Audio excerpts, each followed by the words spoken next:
It's 4 a.m. and the big test is in 8 hours, followed by a piano recital. You've been studying and playing for days, but you still don't feel ready for either. So what can you do?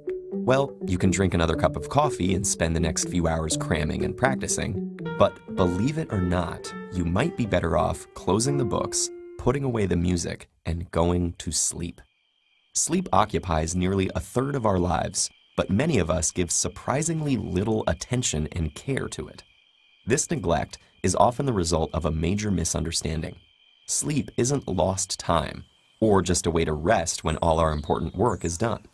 Instead, it's a critical function, during which your body balances and regulates its vital systems, affecting respiration and regulating everything from circulation to growth and immune response. That's great, but you can worry about all those things after this test, right? Well, not so fast. It turns out that sleep is also crucial for your brain, with a fifth of your body's circulatory blood being channeled to it as you drift off. And what goes on in your brain while you sleep is an intensely active period of restructuring that's crucial for how our memory works. At first glance, our ability to remember things doesn't seem very impressive at all. 19th century psychologist Hermann Ebbinghaus demonstrated that we normally forget 40% of new material within the first 20 minutes, a phenomenon known as the forgetting curve. But this loss can be prevented through memory consolidation, the process by which information is moved from our fleeting short-term memory to our more durable long-term memory. This consolidation occurs with the help of a major part of the brain, known as the hippocampus. Its role in long-term memory formation was demonstrated in the 1950s by Brenda Milner in her research with a patient known as HM. After having his hippocampus removed, HM's ability to form new short-term memories was damaged, but he was able to learn physical tasks through repetition. Due to the removal of his hippocampus, HM's ability to form long-term memories was also damaged.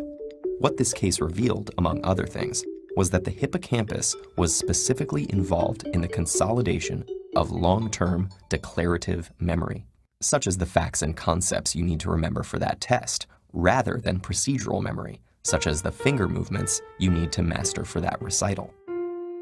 Milner's findings, along with work by Eric Kandel in the 90s, have given us our current model of how this consolidation process works. Sensory data is initially transcribed and temporarily recorded in the neurons as short-term memory. From there, it travels to the hippocampus, which strengthens and enhances the neurons in that cortical area. Thanks to the phenomenon of neuroplasticity, new synaptic buds are formed, allowing new connections between neurons and strengthening the neural network where the information will be returned as long-term memory. So why do we remember some things and not others? Well, there are a few ways to influence the extent and effectiveness of memory retention. For example, memories that are formed in times of heightened feeling or even stress will be better recorded due to the hippocampus's link with emotion. But one of the major factors contributing to memory consolidation is, you guessed it, a good night's sleep. Sleep is composed of 4 stages, the deepest of which are known as slow-wave sleep and rapid eye movement. EEG machines monitoring people during these stages have shown electrical impulses moving between the brainstem, hippocampus, thalamus, and cortex, which serve as relay stations of memory formation. And the different stages of sleep have been shown to help consolidate different types of memories. During the non-REM, slow-wave sleep, declarative memory is encoded into a temporary store in the anterior part of the hippocampus. Through a continuing dialogue between the cortex and hippocampus, it is then repeatedly reactivated, driving its gradual redistribution to long-term storage in the cortex. REM sleep, on the other hand, with its similarity to waking brain activity, is associated with the consolidation of procedural memory. So based on the studies, going to sleep 3 hours after memorizing your formulas and 1 hour after practicing your scales would be the most ideal. So hopefully you can see now that skimping on sleep not only harms your long-term health, but actually makes it less likely that you'll retain all that knowledge and practice from the previous night. All of which just goes to affirm the wisdom of the phrase, sleep on it.